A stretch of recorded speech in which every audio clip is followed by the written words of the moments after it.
sur votre chaîne olympique France.tv Paris 2024. Nous faisons le tour du Var en cette belle après-midi ensoleillée.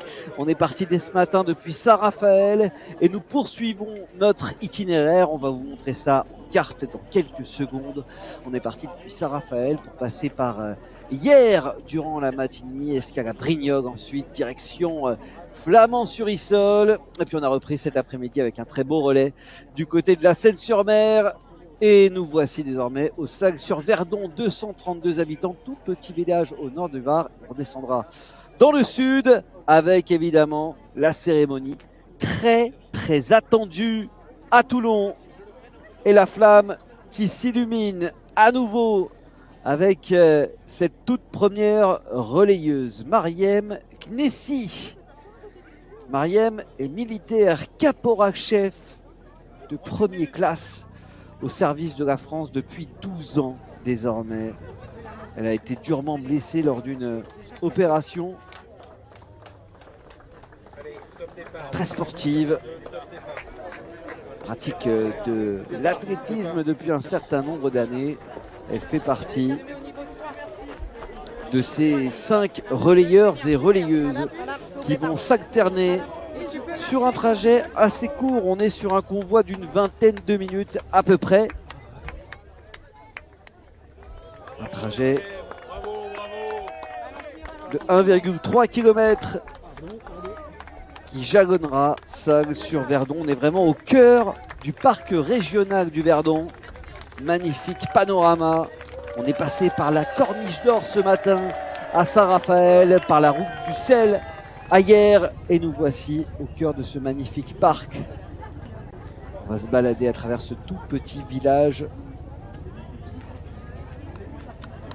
Le temps pour moi de vous rappeler que la cérémonie à Toulon aura lieu à partir de 17h43. Là, c'est le convoi le plus long, 8 km, plus d'une trentaine de relayeurs. On a eu droit à un convoi, un relais collectif ce matin pour mettre en avant la fédération handisport. Et puis quelques beaux moments forts en émotion avec Marielle Guatchel, évidemment, la double championne olympique de ski dans les années 60. Une des stars de ce relais. Des doyens aussi. On pense à Robert Rouland, on pense à Jean-Pierre du côté de la Seine-sur-Mer. On a eu droit aux réactions recueillies par Léopold Platet, toujours empreint d'émotion.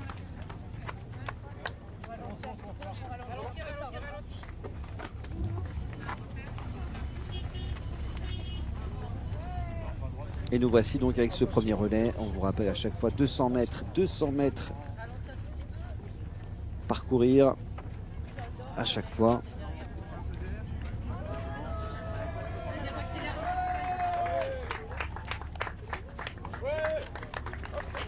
Puis en parlant de personnalité, on aura droit à énormément de VIP du côté de Toulon. On pense notamment à Richard Virenque, on pense aussi à Charles Berling, à Domingo, le streamer. On vous en reparlera évidemment plus en détail tout à l'heure. En attendant, on est avec Marianne Monetti-Frébus pour la suite de ce relais ici au Sague-sur-Verdon.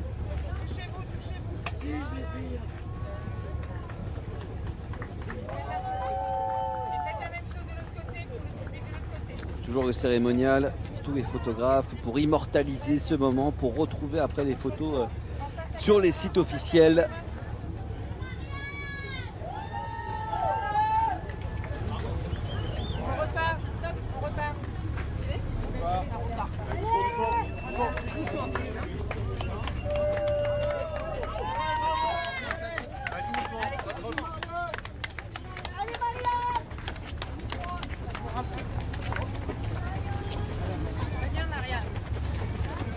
Je vous parlais de Sague-sur-Verdon, ce village de 232 habitants. Rappelez aussi que aujourd'hui, exceptionnellement, la population a sans doute doublé, voire triplé, au vu du monde qui s'est amassé ici.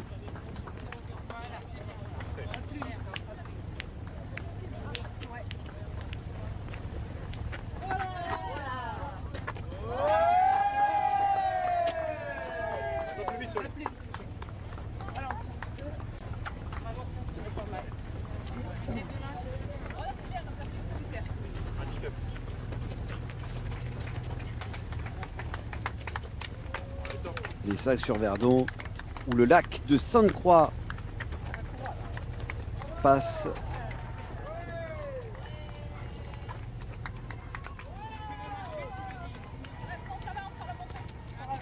Et on aura une arrivée du côté de la base nautique.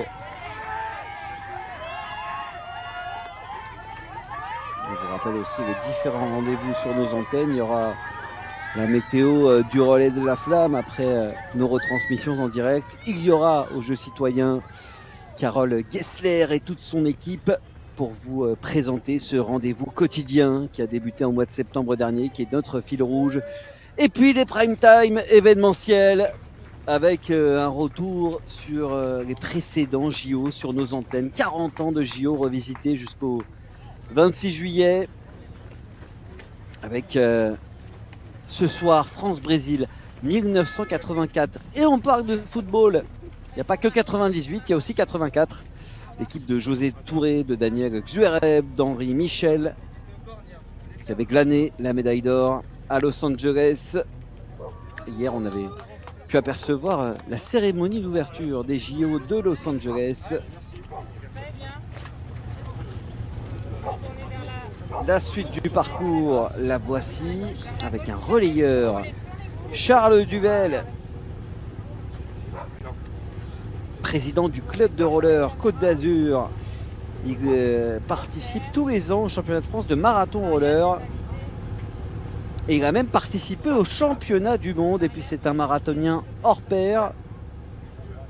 Il a fait plusieurs compétitions avec son jeune fils, des marathons à travers différentes régions, différents pays, la Nouvelle-Calédonie, le Gabon, l'Allemagne, Paris en 2023. Et il a gagné le droit de participer au marathon pour tous. En 2024, marathon pour tous que vous suivez avec notre série à ce sujet sur notre plateforme avec les personnalités qui ont choisi de relever ce défi. On pense à Robert Pires, on pense à Zach Nani, le streamer. Mini-série préparée par Virginie Mas et ses équipes à suivre depuis quelques mois désormais.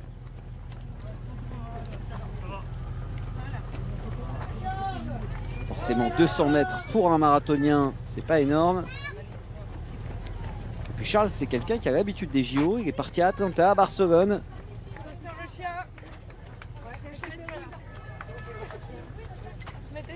Oui, Paul Perret qui me précise que la course est en pente. C'est sûr, c'est un peu plus difficile parce que ça monte un petit peu dans les terres.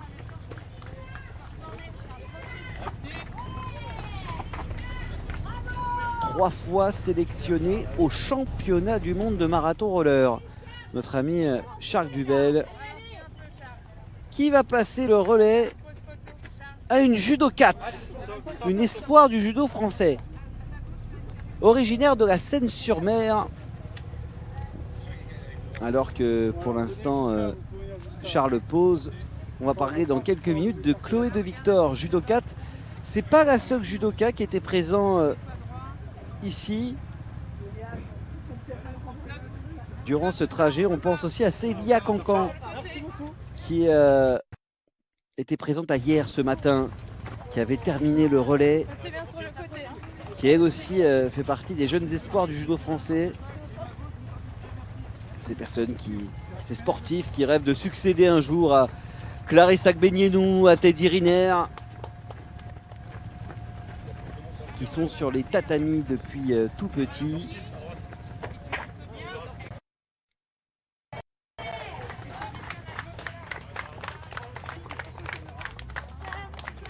La voici, Chloé de Victor, tout sourire.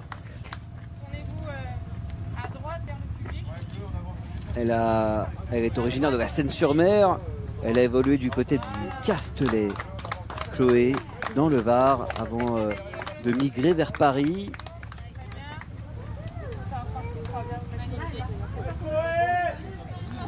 Toujours le petit cérémonial. Et je vous ai dit, hein, c'est un relais court, 5 relayeurs seulement. Et puis après, direction Toulon. Et là, ça sera un peu plus que 5 relayeurs.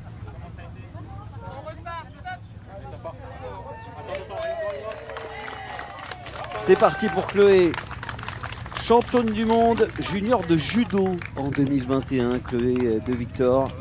Vice-championne du monde junior en 2022. Sachez qu'elle a été élue durant ces 2 années par les lecteurs de Var Matin sportive varoise de l'année. Rien que ça, hommes et femmes, toutes catégories pour Chloé de Victor.